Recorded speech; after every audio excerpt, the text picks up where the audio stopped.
Assalamualaikum warahmatullahi wabarakatuh. Waalaikumsalam warahmatullahi wabarakatuh. Baiklah adik-adik, di sini Uni akan menceritakan sebuah kisah, yaitu kisah Nabi Ibrahim alaihissalam. Nabi Ibrahim adalah nabi ke-6 dalam sejarah Rasulullah yang wajib diketahui oleh umat Islam. Sebagai seorang yang mulia, tugas Ibrahim sangatlah berat karena ia harus dilahirkan di tengah masyarakat jahiliyah yang musyrik dan kafir. Ditambah lagi, ayah dari Nabi Ibrahim adalah pembuat patung berhala yang sekaligus menyembah patung tersebut. Kaum jahiliyah di zaman Nabi Ibrahim memiliki seorang penguasa bernama Raja Namrud yang dengan sombongnya mengaku bahwa dirinya adalah Tuhan semesta alam. Anehnya, banyak sekali orang yang percaya pada pengakuannya tersebut. Semasa kecil, Nabi Ibrahim diasingkan di hutan, di dalam sebuah gua yang mustahil ditemukan orang. Hal ini dilakukan dalam bentuk penyelamatan karena di zaman itu Raja Namrud mengeluarkan pengaturan untuk membunuh setiap bayi-bayi laki-laki yang lahir.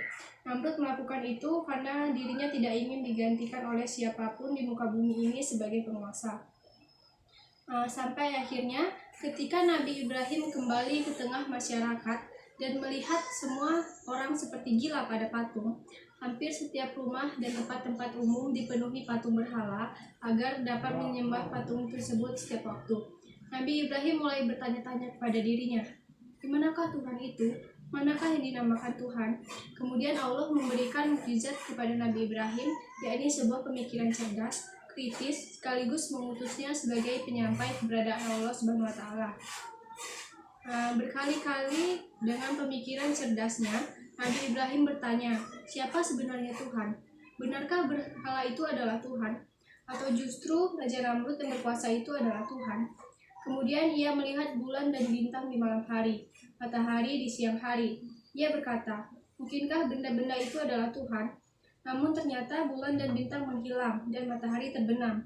Lalu ia berkata, aku tak akan bertuhan kepada benda-benda seperti itu. Sesungguhnya aku menghadapkan diriku kepada Rob yang menciptakan langit dan bumi, dan cenderung kepada agama yang benar. Dan aku bukanlah termasuk orang-orang yang mempersekutukan Tuhan. Sejak saat itu, ia meyakini bahwa bukan berhala-berhala itu Tuhan semesta alam. Allah kemudian membisikkan sebuah perintah kepada Nabi Ibrahim untuk mengajak orang menyembah kepada Allah, bukan lagi berhala. Paham bahwa berhala bukanlah Tuhan, Nabi Ibrahim dengan kesedihannya langsung merencanakan sesuatu kepada Raja Namrud. Pada suatu hari, Raja Namrud melakukan perjalanan keluar kota bersama sebagian pengikutnya selama beberapa hari. Wilayah kekuasaan Namrud pun nyaris kosong. Kemudian Nabi Ibrahim masuk dan menghancurkan semua berhala-berhala tersebut. Nabi Ibrahim hanya menyisakan satu berhala yang tidak dirusaknya. Itu adalah berhala yang paling besar. Kemudian kapak yang ia gunakan untuk menghancurkan patung-patung itu diletakkan di pangkuan patung yang paling besar. Setelah beberapa hari, Raja Namrud mengetahui berhalanya rusak. Kemudian dia berkata, siapakah yang melakukan ini di belakangku? Kemudian pengikutnya berkata bahwa ada seorang pemuda yang bernama Ibrahim melakukan itu semua. Nabi Ibrahim pun dipanggil untuk menghadap Raja Namrud. Sang raja berkata dengan geram, wahai Ibrahim, bukankah engkau yang telah menghancurkan berhala-berhala ini? Bukan, jawab Ibrahim singkat.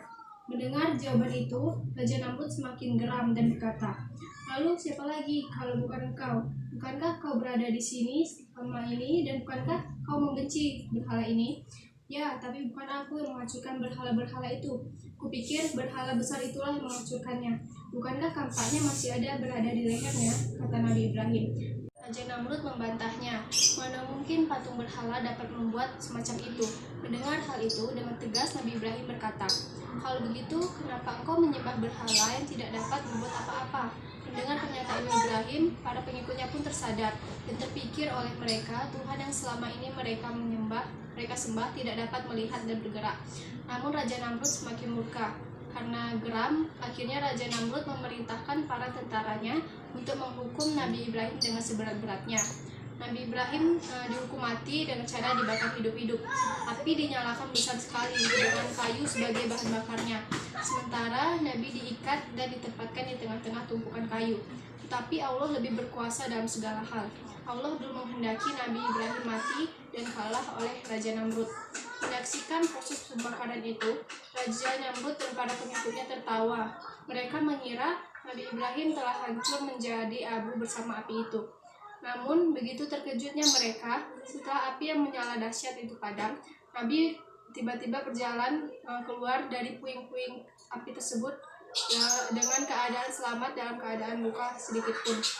Setelah kejadian itu, para pengikut Raja Namrud pun akhirnya mengikuti Nabi Ibrahim ke dalam ajaran yang benar. Baiklah, itu saja kisah hari ini. Terima kasih perhatiannya. Wassalamualaikum warahmatullahi wabarakatuh.